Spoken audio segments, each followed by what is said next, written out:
Alors aujourd'hui, comme c'est ce qu'on fait pour ceux qui viennent à l'expo là, régulièrement, c'est un petit volet qu'on aime toujours, découvrir les nouveaux exposants. Donc aujourd'hui, on va se faire un beau cadeau, on va se faire une belle brochette, on va découvrir 5 entreprises qui normalement auraient dû être présentes à l'expo, mais compte tenu des circonstances, ils sont là, mais ils sont là de façon virtuelle. Il n'y a rien de tel que de voir qui est derrière chaque entreprise, les idées que ces gens-là ont eues, l'amour qu'elles ont pour leur entreprise. Puis j'espère peut-être même que ça va vous inspirer, vous aussi, à passer à l'action puis concrétiser vos projets. Alors, on va se donner peut-être 8 minutes, 10 minutes, grosso modo, par entreprise. Et puis voilà, comme ça, on va pouvoir en découvrir plusieurs. Donc, encore une fois, merci de votre présence. Sans plus tarder, on va s'embarquer dans un beau bateau, c'est le cas de le dire. Donc, bateau, notre première invitée. Bonjour Marie-Ève.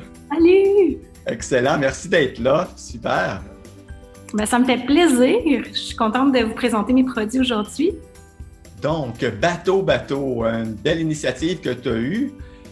Tu vas nous en parler un petit peu. Donc, on va commencer par le commencement. Bateau, qu'est-ce que ça veut dire? Ben, bateau, à la base, en fait, je voulais un peu trouver des alternatives écologiques dans la vie pour le bien de la planète, pour nos enfants. Puis, ben, bateau, ça vient justement s'inspirer comme nom de mon fils Ulysse, bateau, tu sais. Puis aussi du fait qu'on est tous dans le même bateau.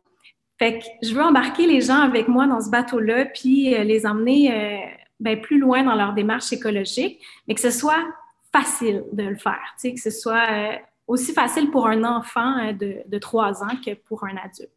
Puis je pense que mon pari réussit parce que mes produits sont vraiment appréciés de tout le monde, puis s'inscrivent bien pour un usage à la maison pour toute la famille. Donc, OK, tu as regardé une problématique environnementale, puis tu t'es dit, qu'est-ce qu'on aurait comme solution? Qu'est-ce qui manque dans le marché québécois, en fait? Ouais, surtout au niveau des mouchoirs. Moi, à l'époque, je cherchais pour moi, pour ma famille, des mouchoirs lavables. Puis je trouvais pas rien qui était, je sais pas, qui répondait à mes critères de confort à moi. Puis il y avait pas de solution pour la maison. Tu sais, c'était comme des grands carrés de coton, puis ben c'était très personnel. Puis moi, ben, mon idée d'un mouchoir, je voyais ça plus convivial, plus comme on est habitué. Je veux pas brusquer nos habitudes. Fait que c'est pour ça que j'ai conçu un kit complet d'utilisation. Fait que je vends pas juste des mouchoirs, je vends le système qui vient avec. Tu sais. Fait que ça comprend une boîte de mouchoirs en tissu, comme ça elle est jolie. Puis il y a les mouchoirs à l'intérieur dedans, comme ça on a une place pour les ranger. Puis un panier, super important, parce qu'après, une fois qu'on a utilisé notre mouchoir, ben on veut mettre quelque part, tu sais. On veut que ça reste hygiénique, on veut pas mettre ça dans nos poches.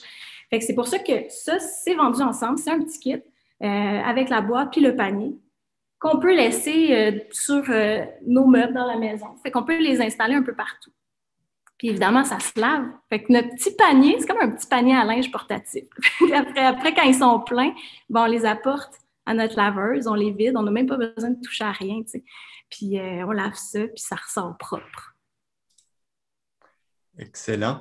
Donc, écoute, je te regarde, puis ça me rappelle même mon père, le mouchoir qu'il avait, c'est old school. Donc, ça s'est perdu comme habitude. Et là, tu reviens avec une version là, modernisée, puis beaucoup plus conviviale, en fait. Bravo. Exactement, oui, c'était ça mon but. Pour que les blocages soient moins intenses, tu sais, parce que c'est nouveau, puis justement, ça ne brise pas nos habitudes, c'est hygiénique, c'est facile, c'est doux. Écoute, c'est doux, là. c'est moelleux. Regarde, je peux te montrer. Là, puis ça a la même taille qu'un mouchoir jetable. Fait que, tu sais, on se mouche une fois, puis après, on dispose. Fait que c'est ça, ça reste hygiénique. Okay. Et puis là, ben c'est ça. Donc, j'imagine pour trouver le tissu, tu as fait pas mal de recherches là, pour trouver qu'est-ce qui te plaisait, qu'est-ce qui était l'idéal là, finalement pour essayer de se rapprocher d'un on a testé jetable. En fait, plusieurs tissus, puis avec des testeurs, on voyait est-ce que c'est assez doux? Est-ce que c'est assez absorbant? Les bords, est-ce qu'on est capable de faire quelque chose qu'on n'a pas besoin de faire une couture autour? Parce que nos mouchoirs, en fait, ils n'ont pas de couture. Fait que ça ressemble vraiment à un mouchoir jetable. Puis avec le temps, ben, on a plus de durabilité parce qu'il n'y aura pas des fils qui vont se défaire avec le temps, tu sais, au niveau des coutures. Puis pour vrai, leur épaisseur est parfaite. Tu sais, ça rentre dans le nez si on a besoin de s'éponger, mais aussi c'est assez absorbant pour ne pas se mouiller les doigts. Tu sais, comme on a vraiment trouvé le parfait fit, puis le parfait mouchoir, le parfait tissu, en fait, pour se moucher. Fait que ça, je suis bien fière. C'est une belle innovation en soi. Puis après, comme je disais, ben, l'autre innovation, c'est le kit complet d'utilisation qui fait qu'après, ben, c'est facile à utiliser. OK. Je voyais que, bon, là, c'est vraiment joli, hein, l'ensemble que tu nous as montré. Est-ce que ça, c'est vraiment la version ou y a-t-il d'autres modèles aussi? C'est celui-là? Oui, j'en ai plein de modèles. En fait, on peut trouver le print qui fit le mieux dans notre maison. On a des kits qui sont unis, on a des kits imprimés comme ça. Après, on peut vraiment trouver notre coup de cœur, là. Puis là, on voit la petite pochette à côté. J'ai aussi une pochette de transport parce que des fois, on sort. Puis le nez coule dehors. Fait qu'au lieu de traîner notre gros kit, ben, on peut traîner c'est comme un mini kit parce qu'au fond, on a quelques mouchoirs qui rentrent ici. On met les mouchoirs propres. Puis on a une place qui est imperméable pour mettre nos mouchoirs à même la pochette pour garder dans nos poches. C'est comme son petit frère. Brillant comme idée, bravo, excellent. Et puis, bon, là, pratico-pratique, donc on a pris les mouchoirs, on a mis ça dans la petite boîte là, de souliers. Ensuite, on lave ça dans la laveuse, à l'eau chaude. Puis ensuite, qu'est-ce qu'on fait après, là, mettons? Pour vrai, là, ce qui est magique pour l'entretien, c'est que c'est aussi simple que l'utilisation. Dans le sens qu'on n'a pas besoin d'un savon spécial. On peut techniquement laver ça avec nos vêtements. Mais tu sais, ça dépend des limites de chacun. Tu sais, moi-même, j'avais des blocages au début, je les lavais avec mes vêtements, fait que je faisais un petit pre-wash à chaud pour tout diluer, puis après, je mettais mes vêtements parce qu'il ne restait plus rien. Ce qui est bien, c'est que c'est un fluide qui se dissout super bien dans l'eau, fait qu'il n'y a pas de problème. Sinon, tu sais, en temps normal, on peut laver ça à froid, il n'y a pas de problème. Si on a un rhume, ben là, c'est recommandé de laver à chaud pour détruire les germes.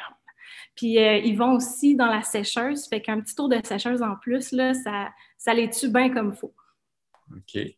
Donc là, c'est joli, c'est dans la boîte, on tire ça comme un mouchoir régulier, mais une fois qu'on les a lavés, c'est comme là, c'est génial. Ben oui, quand je vois ça, là, c'est beau. En fait, pour les remettre dans la boîte, on a 3 techniques de pliage qu'on recommande. Mais là, tu les tires de la boîte, ça se tire comme un mouchoir ordinaire. Mais là, ils sont entrelacés. Fait que, OK. oui, c'est ça. OK. Entrelacés, fait que tu tires comme une vraie boîte de mouchoirs. Fait que pour refaire cet effet-là, ben, on peut les entrelacer après les avoir lavés. C'est super simple. Je peux vous montrer comment on les entrelace. Là. J'ai un petit bout de bureau ici. Regardez, je vais vous montrer ça. Fait qu'on prend un mouchoir, puis ben, on en prend un autre, puis on va le mettre à peu près à moitié chemin, comme ça. Et là, ensuite, on va replier une moitié sur le côté et on va en remettre un nouveau, puis on va le replier, et on en remet un nouveau, puis on va replier, puis à la fin, ben, on va le replier comme ça, on va avoir une pile entrelacée, puis ça, on va pouvoir mettre ça dans notre kit de mouchoirs. Puis tout ça, là, c'est tout marqué sur notre packaging. Donc, à l'intérieur de notre packaging, on le montre comment on fait pour entrelacer les mouchoirs. Puis si on est un peu plus lâche, on peut juste les plier en 2. Il n'y a pas de problème. Ça marche aussi. Puis si on est vraiment lâche, on peut les mettre en tapon dans la boîte. Il n'y a pas de problème. On peut faire ça. C'est bien correct. Okay. Ça dépend. Tu sais, des fois, on est trop occupés avec les enfants, là, puis voilà. On peut les mettre en tapon dans la boîte, ça va. Parfait.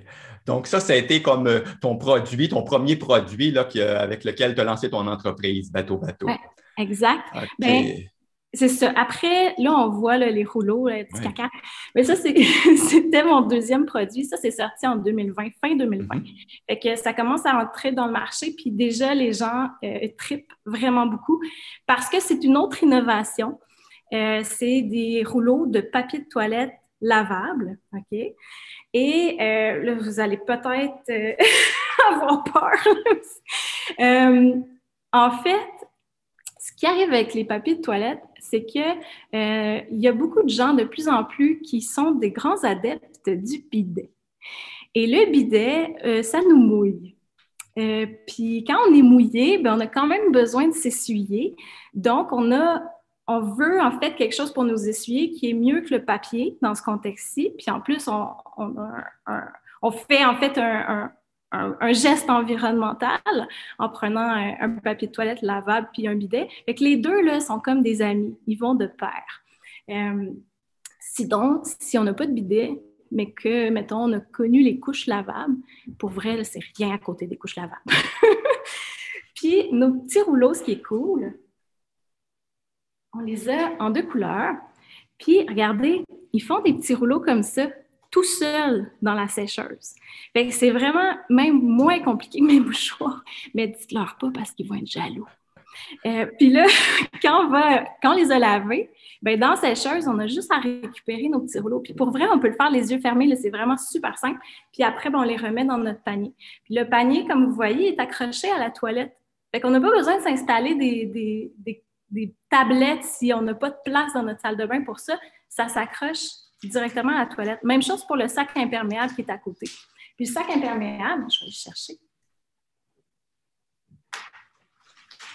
Ils ont des snaps, hein? Fait qu'après, c'est facile de l'amener à la laveuse. Puis, tu sais, quand on utilise notre petit rouleau, ben c'est ça, on le déroule, on le plie, on s'essuie, puis après, on le met dedans. Puis, il y a un petit clapet, là, genre pour si on veut garder un peu d'intimité, là, on veut leur laisser de l'intimité. Puis, il y a un zip en bas. Fait qu'une fois qu'il est plein, ben on n'a pas besoin d'aller mettre notre main là-dedans, là. On va juste dézipper le bas. On le laisse tomber dans la laveuse, on ne touche à rien. Fait que ça reste, encore une fois, une solution super hygiénique puis pratique. Donc, super. Donc, l'ami du bidet est, bon, dépendamment d'où on est rendu, là, il y a plusieurs niveaux. Fait qu'une belle solution écologique pour du gros quotidien, le gros bon sens. Donc, bravo, Marie-Ève, bravo. Donc, le site Bateau pour s'en procurer. Et puis, c'est là qu'on va tout avoir l'information. Donc, les couleurs qui s'agencent avec notre décor, tout ça, il y a toutes ces possibilités-là là, que tu nous offres aussi, là. Oui, ben oui, on peut aller voir sur le site toutes les imprimés qui sont disponibles.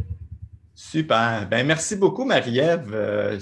Bravo. Très, très belle initiative. Longue vie à toi. Bravo. Ça me fait plaisir. Merci de l'invitation.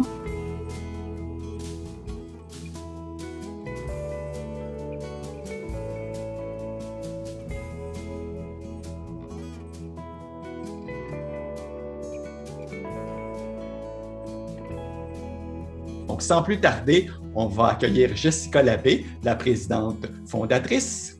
Bienvenue, Jessica. Allô, merci de cette belle accueil. Ah, merci d'être là.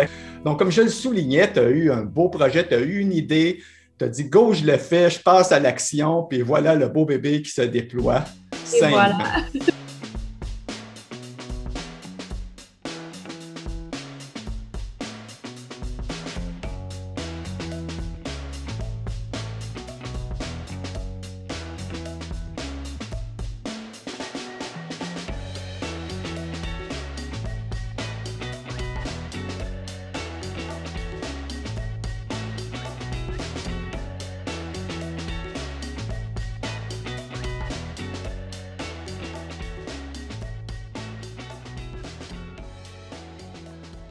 Mais comment ça t'est venu, ce beau projet-là, là, finalement? Bien, en fait, c'est vraiment venu d'une histoire hyper personnelle. Donc, c'est suite à un diagnostic là, un peu déstabilisant que j'ai reçu, hyperphagie boulimique. Donc, pour faire une histoire courte, en fait, l'hyperphagie boulimique, c'est vraiment un trouble du comportement alimentaire qui est caractérisé là, par des périodes où ce que je pouvais manger de façon incontrôlable puis impulsive de grandes quantités de nourriture. Donc, l'expression « manger ses émotions » prend vraiment tout son sens. J'étais en urgence alimentaire 7 jours sur 7. C'était super difficile. Là. Je me levais le matin, je me disais « OK, ça y est, aujourd'hui, je vais juste manger des bonnes choses. » Mais malheureusement, c'est pas comme ça que le corps fonctionne. Donc, c'est vraiment suite à ça que ça m'est né. J'ai dû réapprendre à manger, gérer mes émotions, surtout m'aimer. Donc, une période super difficile dans ma vie qui m'a permis de me concentrer sur quelque chose qui me faisait réellement vibrer. donc l'entrepreneuriat. Puis l'autre point, c'est que pour moi, manger des fruits et des légumes, c'était hyper difficile. Puis je me suis dit, c'est sûr qu'il n'y a pas juste moi et les enfants qui trouvent ça difficile de manger leur portion quotidienne de fruits et de légumes. Donc, je me suis dit, voilà, c'est pour ça que j'ai créé les premiers mélanges de fruits et de légumes déshydratés à mélanger, brasser et saupoudrer avec les recettes de notre choix. OK, donc voilà, c'est la gamme qu'on voit derrière toi. Donc, il y a 3 types de produits, là. OK. Ouais, donc, Juste avant qu'on les explore, je suis juste curieux, Sème, pourquoi tu as choisi le mot Sème, en fait? cette fameuse question, en fait, nous, quand on a cherché le nom de l'entreprise, c'était super important qu'on trouve quelque chose qui allait vraiment aller chercher les valeurs de l'entreprise. Puis nous, ce qu'on essaie de promouvoir au maximum, c'est le côté naturel. Donc, Sème, en fait, c'est pareil en anglais. Donc, ce qu'on a voulu faire, c'est que Sème, c'est pareil à la nature. Donc, nous, en fait, nos ingrédients qu'on utilise, c'est vraiment des fruits et des légumes qui sont cultivés dans des champs. Puis ça vient pas du laboratoire. Donc, c'était vraiment le côté pareil à la nature. Tu sais, autant au niveau de toutes les valeurs de l'entreprise, là, c'est vraiment concentré là, sur ça. Donc, les ingrédients, tu as l'air à parler de ça, les ingrédients. Donc, parce que ça vous distingue quand même des autres, là. Je pense que vous avez quand même un souci là, des ingrédients qui est assez particulier, je dirais, là. Oui, exactement. Donc, en fait, nous, ce qu'on fait, notre but, c'était vraiment de créer un produit différent. Donc, par exemple, on retrouve parfois des mélanges sur le marché, mais qui vont utiliser des ingrédients d'ailleurs, comme par exemple les bananes, les ananas, les mangues. Mais nous, on a dit non, non, non. Nous, c'est pas ça qu'on veut faire. On veut vraiment être local, donc utiliser uniquement des fruits et des légumes qui sont cultivés sur nos terres québécoises et canadiennes. Donc, je peux peut-être vous en montrer quelques-uns, comme par exemple, celui-là ici, c'est le mélange couché de soleil. Donc, les ingrédients, c'est de la protéine de graines de citrouille, de la carotte, des betteraves, du sirop d'érable, des choux-fleurs, pépins de canneberge, gingembre. Donc, on voit que c'est vraiment ici. On a un autre mélange qui est du pépin de canneberge, du sirop d'érable, des bleuets, de la camerise, de l'argousier. Donc, c'est vraiment tout ce qu'on pouvait retrouver ici, là. Donc, tout est en fait récolté sur les terres québécoises et canadiennes. Et biologique aussi, hein? La plupart des ingrédients aussi? Oui, exactement. On a un ingrédient qui n'est pas biologique, donc on se retrouve à être 99,72% biologique. Donc, mais prochainement, là, notre fournisseur, là, il a changé ses procédures, puis on va avoir de la camerise biologique. Oh là là, donc un autre produit québécois, là, c'est tous des ingrédients qui sont locaux près de ton environnement là, au niveau de ta production. Québécois Là. et canadien, parce que c'est sûr qu'il y a certains ingrédients qui sont plus difficiles, mais tu sais, comme par exemple le chanvre, on utilise vraiment la coop du chanvre, tu sais, on utilise vraiment des entreprises le plus possible locales. Donc, voilà. Mais bravo, c'est un beau souci de qualité. Tu as vraiment un souci là, à tous les niveaux, là, parce que je vais t'avouer ma famille, on en a fait venir de tes produits, puis on était vraiment impressionnés par le soin que tu as à toutes les étapes. Je peux peut-être un peu expliquer c'est quoi, parce que je ne l'ai pas encore expliqué. Donc, dans le fond, oui. c'est vraiment des mélanges de fruits et légumes qu'on peut utiliser de différentes façons. Donc, vous pouvez soit le mélanger à des recettes de muffins, sur du pain, dans des céréales, n'importe quoi.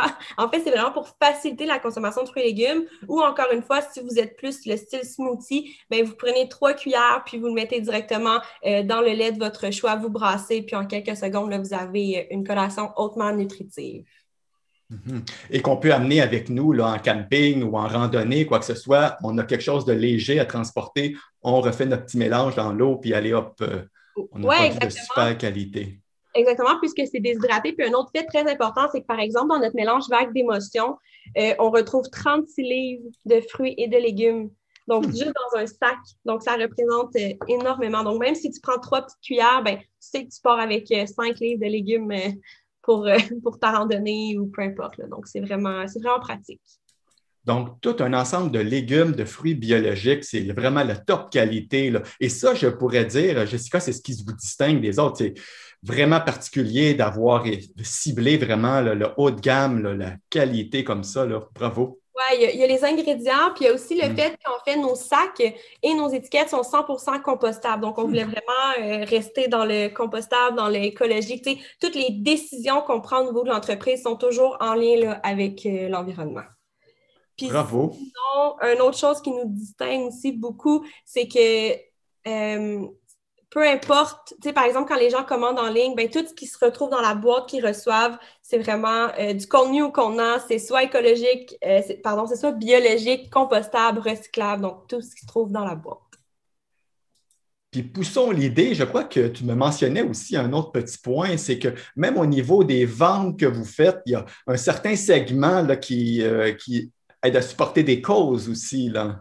Oui, donc en fait, le projet, c'est non seulement faciliter la consommation de fruits et légumes pour la clientèle qui peuvent se le permettre, mais en fait, nous, ce qu'on fait, c'est que suite à mon diagnostic, là, en fait, moi, je travaillais dans des centres d'hébergement avec les personnes judiciarisées. Puis, je me suis rendu compte que les personnes n'avaient pas nécessairement accès, en fait, les centres d'hébergement n'avaient pas accès à des produits frais ou nutritifs. Donc, je me suis dit, pourquoi pas rendre mes mélanges de fruits et légumes accessibles dans tous les centres d'hébergement du Québec? Donc, après seulement 3 mois, on se retrouve déjà dans la maison Simone Monet-Chartrand. Donc, c'est un centre d'hébergement pour personnes victimes de violences conjugales, pour les femmes. Donc, notre but, c'est vraiment que nos mélanges se retrouvent dans tous les centres d'hébergement pour que les gens puissent cuisiner, vivre des bons moments, puis manger des fruits et des légumes.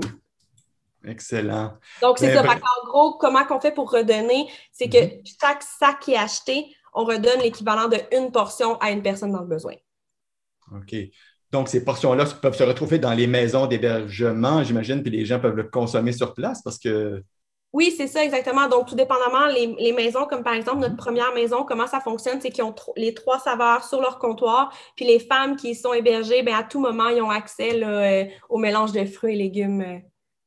C'est comme ça qu'on procède. C'est vraiment pour avoir un accès illimité là, dans les centres d'hébergement. Bravo. Un autre petit accent qui met en valeur tout ton souci de la qualité.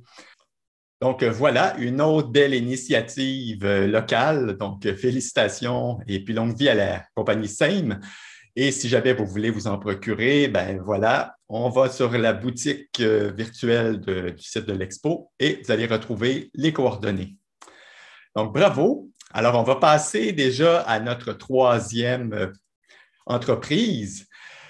C'est de saison, en fait, avec la nature qui se réveille tranquillement, pas vite. Même, je dirais que plus vite que tranquillement, c'est le temps de passer à l'action dans nos jardins et de commencer nos semences.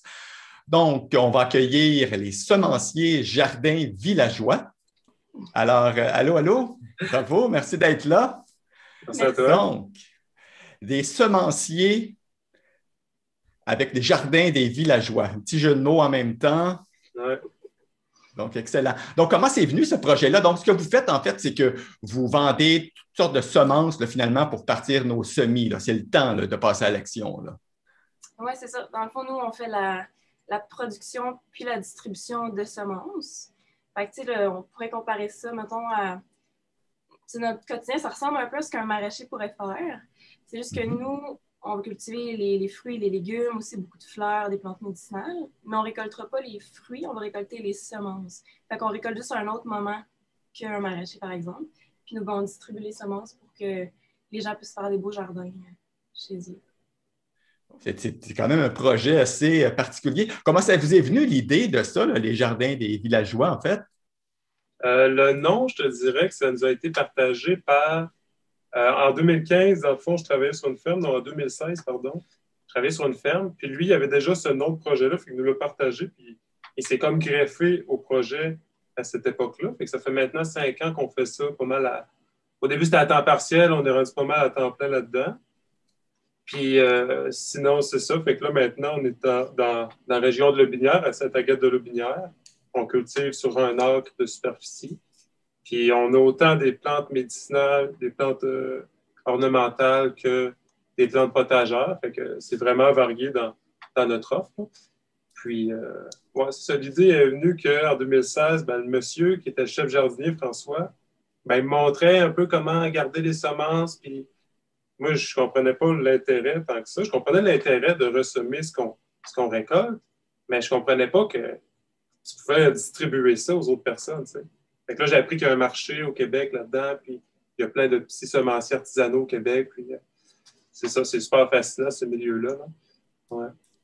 Donc, avec l'engouement qu'il y a pour le jardinage, c'est certain que ça doit être comme de plus en plus populaire. Là. Vous devenez comme des anges gardiens pour tous les jardiniers en herbe, là, finalement. Oui, c'est clair qu'avec avec le COVID, il y a vraiment eu un engouement, là, puis les gens étaient plus à la maison, puis c'est ça, là, tu sais, plus de temps, c'est un beau passe-temps aussi, puis ça donne une petite sécurité alimentaire de plus aussi, tu sais, d'avoir ton potager, tes légumes. Fait qu'il y a beaucoup de gens, je pense qu'il y a beaucoup de nouveaux jardiniers depuis 2020. Et là, comment ça fonctionne? Parce que là, sur vos terres, là, vous cultivez certaines plantes, certaines herbes médicinales. Puis là, c'est quoi?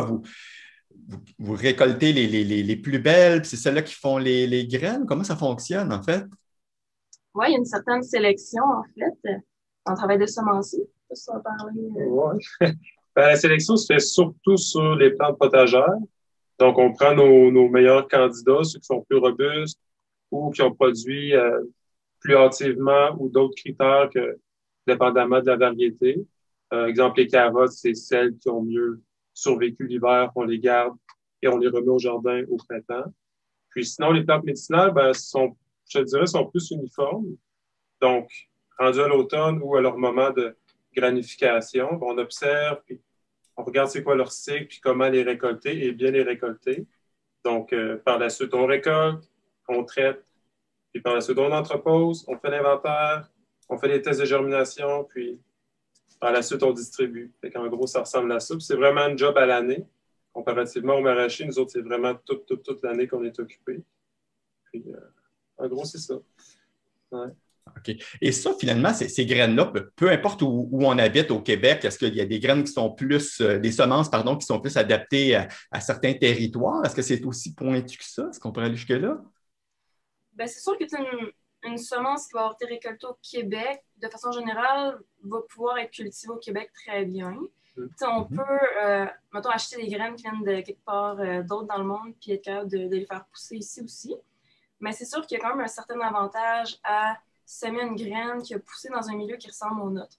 C'est autant en termes de climat, surtout le climat, en fait, que ce soit la température, ça peut même être l'exposition aux éléments. Fait que, la meilleure semence, dans le fond, ça va être celle qu'on va récolter nous-mêmes de notre tomate qui a poussé chez nous, puis qu'on va ressemer l'année d'après. C'est le scénario idéal, mais ça pousse super bien pareil. Là, peu importe ça vient de où au Québec, le climat se ressemble quand même.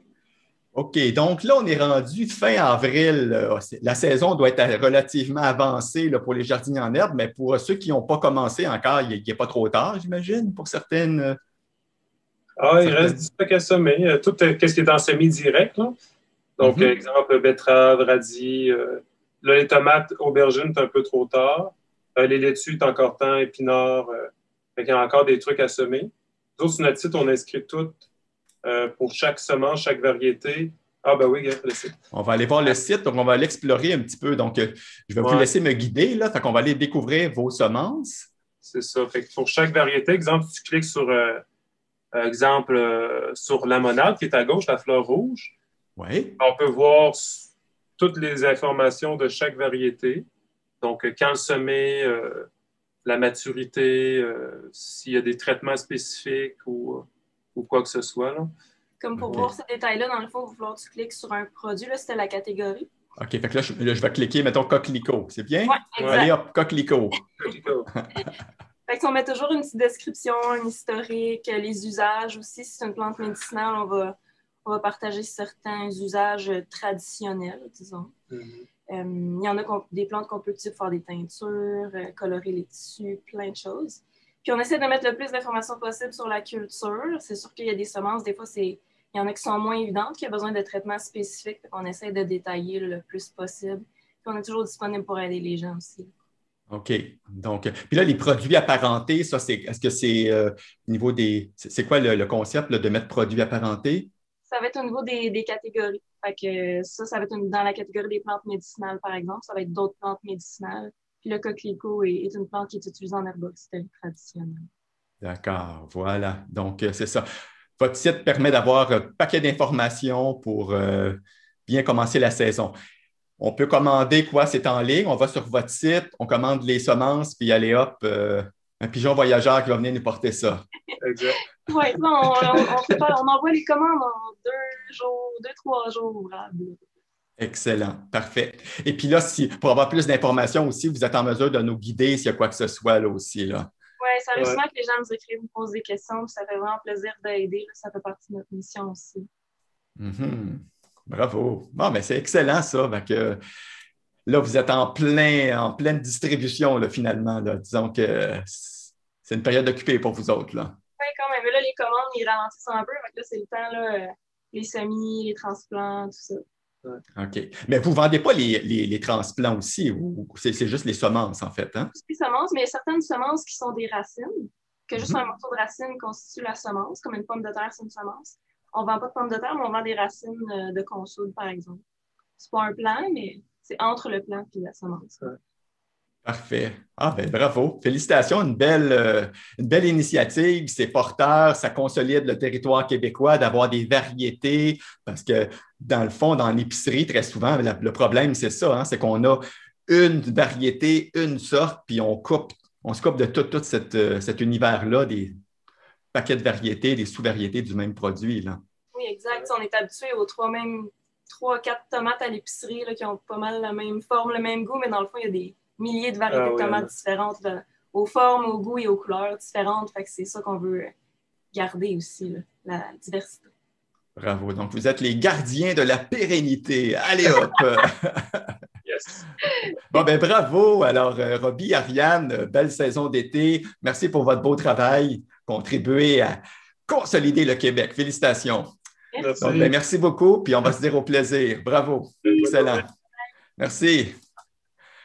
Eh bien voilà, on va rester dans l'univers des plantes et du potager un peu. Notre prochaine entreprise qu'on va visiter, ça va être Pur Safran.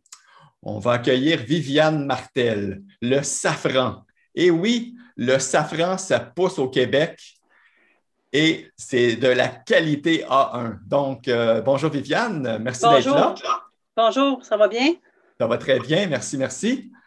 Donc, moi, je suis vraiment étonné là, quand j'ai vu que Pur Safran, à un moment donné, on a reçu un petit courriel, voulait exposer. J'ai dit, c'est des importateurs de safran, ça. Mais non. Pas du tout. On est des producteurs. D'accord, donc le Pur Safran. Donc, juste nous expliquer là, d'où ça vient ce projet-là, le Pur Safran, s'il te plaît? Ben, c'est pas moi qui a initié, qui a amené Pur Safran ici au Québec. Là. Moi, j'ai racheté cette entreprise-là en 2018. Le safran était introduit. Pur Safran, ça a été bâti par Nathalie Deneau et son conjoint. C'est eux qui ont introduit le safran ici au Québec. Et puis, c'est la première au Canada. Et puis, suite à des circonstances, ben, moi, j'ai racheté l'entreprise là, en 2018. Moi, j'ai rencontré Nathalie en 2015, que je l'ai rencontrée, puis j'ai commencé à cultiver le safran en 2016 là, suite à un cours que j'ai pris avec elle, oui. C'est suite à comme une conférence où là, tu as eu un coup de cœur pour le safran, tu as dit, voilà, ça c'est fait pour moi, je me lance. Oui, absolument. Nathalie avait fait un reportage à la Semaine verte.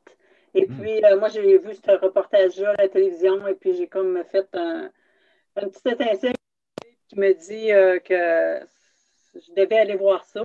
Puisque chez moi, j'avais un beau grand champ en arrière qui ne faisait rien. Un beau champ ça faisait plusieurs années qu'il n'avait pas été cultivé, c'était prêt à la culture.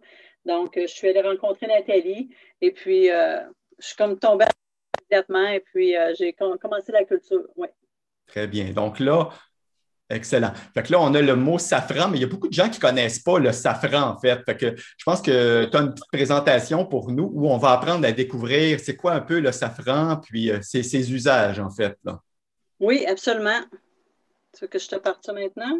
Ah, ça serait super, ça. Oui, parce que c'est vraiment un petit trésor méconnu là, du Québec, là, finalement. Donc, le safran, c'est tout simple. C'est le pistil du Crocus sativus. Okay? C'est une fleur, c'est une petite fleur, c'est un crocus, mais sa particularité, c'est que c'est un crocus d'automne. Donc, la récolte se fait au mois de novembre. Okay? Actuellement, dans nos champs, le feuillage, il y a seulement du feuillage là, dans les champs, puis durant l'été, on fait du désherbage, tout simplement. Okay? C'est l'entretien de la safranière, le désherbage. Le plant tombe en dormance en juillet. Donc, juillet et août, on n'a pas de On n'a pas de rien au champ, là. Ça, ici, vous voyez, c'est les bulbes. Parce que le safran, c'est pas... Bon, on parlait de semences tout à l'heure, mais c'est un bulbe. Okay? C'est la même chose que n'importe quel autre crocus, sauf que, comme on dit, c'est un crocus d'automne. Qui se plante, c'est pas un crocus qu'on plante au printemps, le bulbe se plante au mois d'août, pendant la dormance, parce que la dormance, c'est juillet-août. On voit bien ici, là, ça, c'est des petits plants qui sortent, là. C'est le feuillage, c'est un petit feuillage de 5-6 pouces. On a ici un autre champ, ici, là, on voit c'est planté à l'extérieur. C'est ce que ça a l'air actuellement, là. Au début du printemps, quand la neige a fondu, on a tout le feuillage reste là. Vous voyez ici, là, ça, c'est une photo qui a été prise à l'automne, au début là, de la neige, et puis après la floraison. Vous récoltez juste avant la neige, en fin de compte, là. Oui, bien, pendant la neige aussi, des fois, il y a de la neige pendant qu'on récolte. Vous avez vu ici, on a vraiment, là, il y a des fleurs qui vont sortir sous la neige, là. OK? Mais c'est jusqu'au gros froid ou une grosse bordée de neige, là, parce que veut pas, comme je dis, la fleur, c'est à 5-6 pouces. Donc, aussitôt qu'il y a une bordée de neige, c'est ça qui va terminer la saison la plupart du temps ici au Québec, là. D'accord. Alors, comme je revenais ici, on voit que les champs en juillet-août, ça a l'air de ça. C'est des champs vides. OK? On fait le désherbage et on garde ça très propre. Et puis, quand vous arrivez là, au mois on va voir le feuillage qui va sortir. Octobre, novembre, c'est la cueillette. Vous voyez ici là, la fleur. Ici, donc, c'est juste le petit bout rouge qu'on va cueillir là, donc, sur une fleur. Il y en a peut-être, on voit qu'il y en a 2 ou 3. C'est délicatement cueilli à la main, là. Wow. Il y a un pistil par fleur. Oh là là. OK? Ça, c'est un pistil. OK? Les 3 petits brins, là, le brin s'appelle le stigmate. Le pistil se compose de 3 stigmates. OK? Donc, il y en a un par fleur. Il y a 3 stigmates par fleur. C'est ça qu'on enlève dans la fleur. Si vous voyez, il est frais. Puis ici, on a une fois qu'il est séché. Et puis, c'est ça ici qui est le safran. Parce que le safran, on le fait, le pistil, on le fait sécher.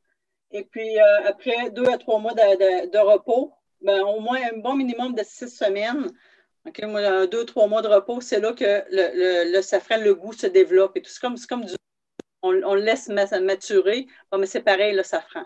Okay? À la récolte, il n'y a pas de goût. Là, le goût se développe vraiment, les goûts, les propriétés, ça se développe là, avec le temps. Comme vous voyez ici, bon, les petites fleurs qu'on récolte. Ici, on voit ici sur la table jaune, ça a été récolté une journée de pluie parce qu'on récolte tous les jours. Hein? Pendant la saison de la récolte, c'est tous les jours. Et puis, même sous la pluie, il faut récolter. Donc, quand ils sont mouillés, bon, on va les étendre un petit peu avant de faire l'émontage parce que quand ils sont mouillés, ça ne va pas très bien. Hein? Ici, on voit vraiment, là, parce que le safran, c'est beaucoup fraudé. Hein? Peut-être un petit peu moins depuis quelques années parce qu'on commence un petit peu à éduquer. Il y a beaucoup d'éducation à faire en safran. Parce que ce qu'on retrouve dans les marchés, c'est du safran qui est vieux pour la plupart du temps ou falsifié. Il y a beaucoup, beaucoup de falsifications dans le safran. Okay? Donc, tout ce qui est cher amène les fraudeurs à un moment donné. Hein?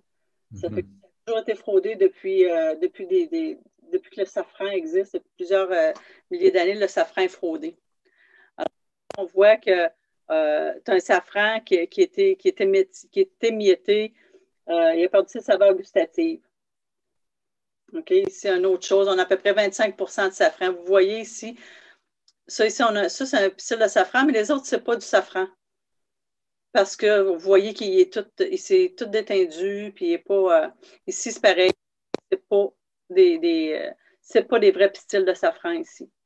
Tandis qu'ici, vous avez vraiment nos pistils, on voit vraiment la différence là, entre chacun des plats. Il y a beaucoup, comme je vous dis, de falsification dans le safran qui fait que, bon, vous achetez un gramme de safran qui est importé, qui a été falsifié, ben, vous payez plus cher en réalité parce que vous n'avez pas la quantité réelle. Là. OK. Ce qu'on voit le plus commun, c'est ce qu'on appelle le safran américain, qui, lui, n'est absolument pas du safran. C'est de la fleur de cartame séchée. Okay? On ferait vraiment la différence d'un pistil de safran et puis du safran américain. C'est vraiment pas la même chose physiquement, ça n'a pas le même goût, ça colore, je crois que ça colore jaune aussi. Là. Honnêtement, je n'ai jamais essayé, j'en ai jamais acheté, mais je crois que oui. Ici, on voit vraiment la couleur, comme je vous disais, le safran, ça colore jaune, ce qu'on voyait un petit peu dans l'autre image. Le safran est rouge, mais ça colore jaune. Et puis, c'est utilisé là, depuis plusieurs milliers d'années pour aussi colorer les vêtements. Ici, c'est dans les recettes. Quand vous cuisinez, c'est pas compliqué de cuisiner le safran. Hein. Le truc, c'est de le faire infuser. Okay? Ça se cuisine avec du sucré, du salé. Un petit peu, vous prenez votre recette préférée. Vous allez prendre une portion du liquide de votre recette, que ce soit de l'eau, du bouillon, du lait, du vin. Vous prenez une portion vous mettez vos pistils dedans. C'est 2 à 3 pistils par portion. Vous faites infuser de 1 à 4 heures, puis après ça, vous faites votre recette normalement. Et puis, si c'est une recette qui mijote longtemps, comme ici, on voit là, une tagine, si c'est une recette qui mijote longtemps, on ajoute notre infusion dans les 30 dernières minutes de cuisson.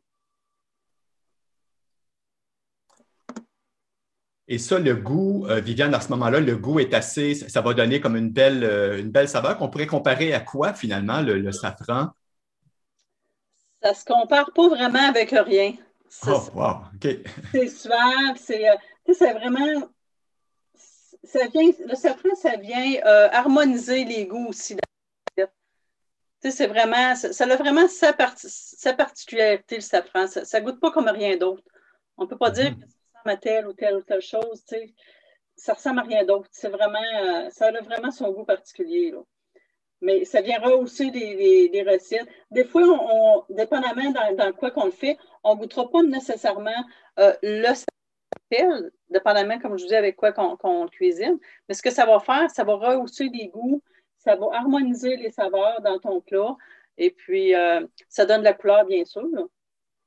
Mais comme on dit, il ne faut pas que ça soit cuisiné avec des choses qui sont trop épicées qui vont venir cacher le goût du safran. Parce que c'est quand même délicat, le goût du safran. Là. D'accord. Là, on parlait juste par curiosité, on le faisait tremper dans l'eau. Est-ce que c'est une eau tiède ou c'est une eau chaude pour le faire tremper pendant les 4 heures? Une eau tiède, une eau, moi je prends l'eau du robinet ou peu importe, comme je dis, que vous avez, si vous avez du lait ou froid, c'est correct. C'est sûr que si c'est tiède ou chaud, la couleur elle va être là plus rapidement et puis l'infusion va se faire un peu plus rapidement. Mais c'est sûr que quand on cuisine, c'est correct.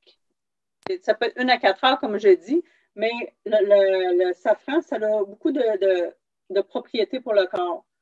À ce moment-là, quand on utilise le safran pour les propriétés, on le laisse infuser de 12 à 24 heures. Donc, à ce moment-là, après 24 heures, le safran vous a vraiment tout donné. OK, je prends un exemple. Vous prenez juste une demi-tasse d'eau. Moi, je le mettais dans un petit pot maçon, une demi-tasse d'eau sur le comptoir avec mes 3 pistils dedans, 3-4 pistils. Et puis, je laisse infuser toute la nuit. Je le bois le matin.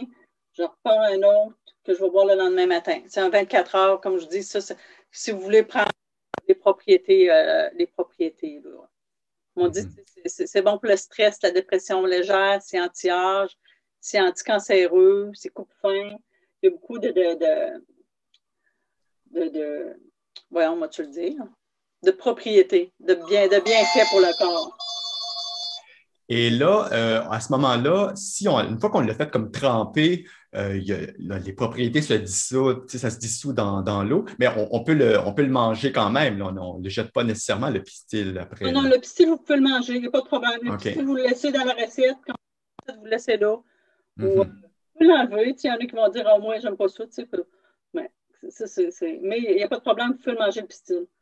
On peut même le manger comme ça. Là, si vous croquez dans un pistil, là, vous allez avoir les goûts là, sur votre langue. Vous allez vraiment avoir les goûts. Là, oui, il n'y a pas de problème. Ça se mange le pistil, il n'y a pas de problème.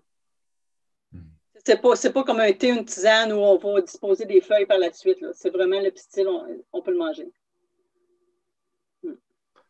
Donc, un autre beau produit québécois à découvrir, effectivement, qui est méconnu, le fait que ça soit au Québec, ça nous donne une garantie là, de qualité qu'on n'a pas du tout ailleurs. Safran américain, c'est même pas du safran. Non, je ne sais pas pourquoi ils ont le droit d'appeler ça. Et puis, c'est sûr que quand on parle de fraude ici, bon, j'ai des exemples de safran espagnol, iranien et tout ça, mais c'est sûr que le safran espagnol, le safran iranien, le safran de peu importe où ce qui va venir dans le monde, il est aussi bon que le nôtre. Mais c'est parce que quand il est ici sur nos tablettes au Québec, il est passé par plusieurs mains déjà et puis il a été falsifié souvent. Donc, c'est ça qui fait la différence. C'est sûr qu'un safran espagnol qui a été cueilli l'année passée au mois d'octobre, il va être aussi bon que le mien. Là. Mais c'est ça qui arrive. Faut il n'est pas aussi bon. Il lui manque la saveur québécoise. Le local, ça, c'est la carte maîtresse. Ça. Quand on est capable de le faire ici et qu'on est capable d'encourager la consolidation du territoire local, ça n'a pas de prix, ça. C'est ça. Parfait. Ah ben excellent. Ben là, c'est là que c'est intéressant, ça nous montre le travail qu'il y a fleur par fleur, un pistil. C'est vraiment un travail de minutie, puis c'est pour ça on voit que le prix le justifie là, finalement, là, tout le travail qu'il y a derrière ça. Exactement. Le prix du safran, là, c'est le prix de la main-d'œuvre. Mm-hmm. OK? Le prix du safran n'a pas vraiment changé depuis plusieurs. Parce que ça se trouve être comment est-ce que tu dis ça? Je pense que c'est 1,5 fois le salaire moyen de la région d'où il vient, là. C'est sûr que, comme on dit, le safran iranien, il va être moins cher que le safran québécois parce que tu n'as pas le même salaire annuel en Iran qu'au Québec. Là. Alors ça, c'est un beau cadeau à faire. Hein? C'est un beau cadeau à se faire puis à offrir aux autres, finalement. Bravo. Totalement. Vous pouvez aussi aller sur la... c'est sûr qu'en passant par la boutique virtuelle, vous allez tomber sur la page de Pur Safran, sur pursafran.com. Excellent. Bien, félicitations, Viviane. Un autre beau produit qu'on découvre, un beau produit local. Félicitations. Puis longue vie à l'entreprise Pur Safran. Merci beaucoup. Merci. Excellent. Bonne journée. Bravo. On va se dire au plaisir. Merci. Alors, une autre belle initiative qu'on vient de découvrir. Maintenant, on va aller faire un dernier petit voyage. On va aller rencontrer Tamar Panossian de la compagnie 57 Vegan, qui, elle, à ce moment-ci, va nous trouver du prêt-à-manger pour nous aider si on veut manger un peu plus végé dans son quotidien. Eh bien, bonjour. Bonjour. Bonjour Tamar, bienvenue. Merci d'être là avec nous. Merci pour cette invitation. Ça fait 2 ans qu'on rêve d'être à l'Expo Manger Santé, puis ça nous fait de la peine. Oui, c'est vrai. 2 ans de virtuel. Voilà, c'est pour ça qu'on est avec toi aujourd'hui, parce qu'il n'y a rien tel que de voir qui est derrière l'entreprise. Voilà. Donc, on va commencer par le commencement. 57 Vegan, ça vient d'où ce beau projet-là? Ah oui, donc il y a à peu près 6 ans, ma mère et moi, on commencé à changer nos habitudes alimentaires. Et puis, à ce temps-là, à Laval, il n'y avait pas grand choix dans les plats végétariens. Et puis, à ce moment, ma mère avait déjà un restaurant méditerranéen, mais elle vendait des produits méditerranéens avec produits animaux. Puis, on a décidé que si on n'en voulait plus manger, on devait aussi changer le restaurant. Donc, on a ouvert les portes de 57 Cases, le premier restaurant vegan à Laval. Puis, dans ce temps-là, notre menu était seulement composé de mets falafel, des différents sandwichs falafel avec des sauces différentes, et puis des plats aussi. C'est d'ailleurs pourquoi on s'appelait 57 Cases, parce que chacun de nos boules de falafel réguliers comptait 57 calories. Et puis, petit à petit, on a vu qu'on avait une demande et puis que c'est pas tout le monde qui veut manger des falafels à chaque jour. Donc, on devait être créative et puis inventer d'autres produits aussi sur le menu. Donc, on a commencé avec le shish tao puis le shawarma qu'on avait en plat et puis en sandwich dans le restaurant, puis que nous vendons maintenant dans les points de vente. Donc, c'était les 2 premiers qu'on a commencé dans notre restaurant, puis on a commencé à ajouter d'autres à fur et à mesure avec les années. Et puis, à peu près 2 ans après le commencement de notre restaurant, on a vu qu'à Laval, la demande n'était pas assez grande. On devenait de plus en plus populaire, mais les gens étaient plus de Montréal ou d'autres régions. Et puis, ce n'est pas tous les jours qu'ils venaient à Laval. Et puis, pour pouvoir aller rejoindre un plus grand public, on a décidé de fermer le restaurant après 2 ans et demi à peu près, et puis de faire la distribution dans des points de vente. Donc, on avait commencé avec notre restaurant. On a essayé le concept depuis notre restaurant. Dans un tout petit restaurant, on faisait les plats à emporter et puis les sandwichs emballés. Et puis, donc, c'est ça un petit peu comment on a commencé. Puis là, on a plusieurs choix dans plusieurs points de vente. Puis, ça nous fait plaisir d'aller rejoindre un plus grand public de cette façon. Super. Et puis là, ben, l'aventure de maman et sa fille. Donc, maman est toujours présente dans l'entreprise? Toujours présente. Elle est toujours présente, puis c'est elle qui invente les recettes. Sinon, moi, j'aime pas ça cuisiner. Puis j'en profite beaucoup des produits qu'on crée. Et puis d'ailleurs, c'est pour ça qu'on a créé aussi des protéines végétales marinées, déjà marinées. Donc, il suffit seulement de les réchauffer et puis de les ajouter aux recettes. On a aussi les falafels frits qu'il faut, encore une fois, simplement réchauffer puis les déguster. Donc, c'est un peu ça notre histoire. Puis là, on a 7 sortes de sandwichs dans plusieurs points de vente. C'est possible d'acheter sur notre site web aussi. Et puis, on est en train de créer d'autres recettes, d'autres protéines marinées qu'on va vendre dans le congelé pour que ça soit plus facile pour les gens de faire des choix véganes, d'ajouter ça à leur diète, à leur recette. Et puis, c'est ça. OK, donc le sac que tu nous as montré, c'est des protéines déjà pré-assaisonnées, en fait. Exactement, pré-assaisonnées, c'est congelé. Il suffit seulement de les réchauffer, de les ajouter à vos recettes pour remplacer le poulet, par exemple.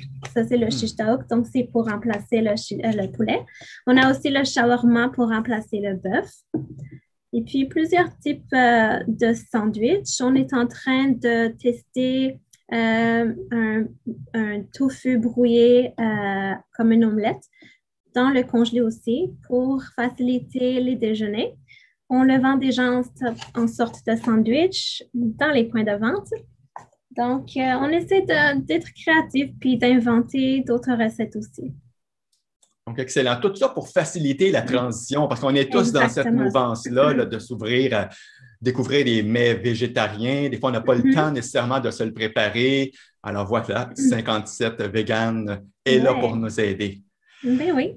Voilà, puis on va juste parler d'une dernière petite parenthèse, si tu le veux bien, parce que avec la pandémie, là, il y a la créativité qui n'a pas arrêté de se déployer. Là. Oui, exactement.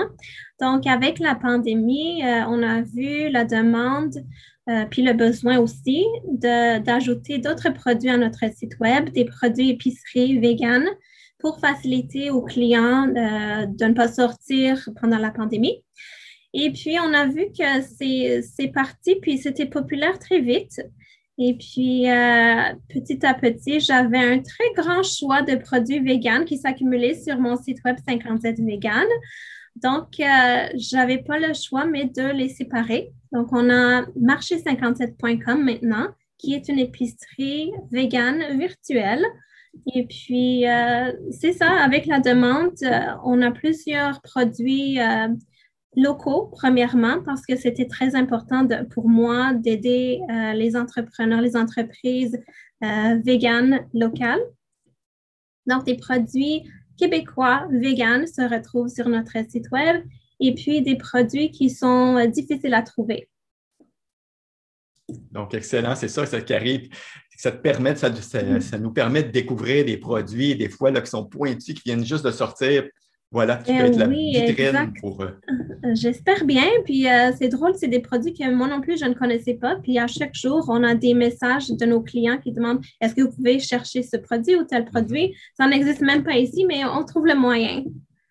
Fascinant. On a tellement de la créativité au Québec, on a un bel écosystème de femmes et d'hommes là, qui ont toutes sortes d'idées et qui disent « Go, on passe à l'action ». Bravo, Tamar. Bravo. Merci beaucoup. Longue Merci. vie. Donc, avant de terminer, on va tous rester ensemble. Si les autres panélistes sont là, on va juste se dire un beau bonjour. Alors, si jamais les autres sont là, ben, reconnectez-vous. Et puis, on va terminer en beauté, tout le monde ensemble. Bon, ben bravo. Je voulais juste vous remercier puis vous féliciter tout le monde là, pour vos initiatives. C'est super prometteur. On voit que, let's go, j'ai une idée, je la concrétise, je le fais, je passe à l'action. C'est toutes des belles initiatives qui consolident notre expertise québécoise. Joyeux printemps à toutes et à tous. Merci pour tout ce que vous faites. Bravo. Et puis, voilà. Merci à vous. Excellent. On va se dire au plaisir. Merci, félicitations. Merci beaucoup. Bonne journée. Merci, bye bye. Bye. Plaisir.